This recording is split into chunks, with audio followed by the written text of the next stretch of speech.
ఇక నేనైతే మా బ్లెస్సీకి బ్యాండ్ అయితే కట్టాను. ఎంత క్యూట్‌గా ఉందో అసలు వీడియో తీస్తుంటే అస్సలు సపోర్ట్ చేయట్లేదు. ఇంకా డీజే పెట్టేసరికి నిమజ్జనం రోజు వాళ్ళ డ్యాడీ అయితే ఎత్తుకొని డాన్స్ అయితే ఏపిస్తున్నారు. ఎంత క్యూట్ ఉన్నింది అసలు ఆ బ్యాండ్ కట్టంగానే.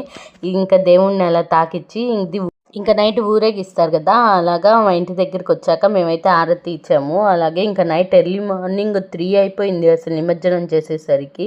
ఫుల్లు డీజే పాటలతో వామ్మో! అసలు నేను ఇట్టుంటదని ఎక్స్‌పెక్ట్ చేయలేదు అసలు ఇక్కడ. చాలా బాగా అయితే ఎంజాయ్ చేశాను నేనైతే ఇక్కడ. ఫుల్ నైట్ అయితే కోలాటాలు అవన్నీ వీడియోలో అయితే అసలు పెట్టడం కుదరట్లేదు. అలాగే మా హస్బెండ్ ఏదో మొక్కుకున్నాడంట ఇలాగా 1 or 3 టెంకాయలు కొడతానని. సో, అందుకని ఆ రోజు ఊరేగింపు రోజు కొట్టారు ఇక్కడ ఫుల్లుగా. అయితే చాలా బాగా ఎంజాయ్ చేశాను. అదే టైంకి ఆ రోజు బ్లెస్సీ కూడా అసలు నిద్రపోలేదు. లేసేసింది. ఆ సౌండ్స్‌కో ఏమో నేను ఇంకా భయపడద్దేమో అనుకున్నాను. తను కూడా చాలా బాగా ఎంజాయ్ చేసింది. అసలు ఆ సౌండ్స్‌కైతే ఎంత బాగా ఎగురుతుందో.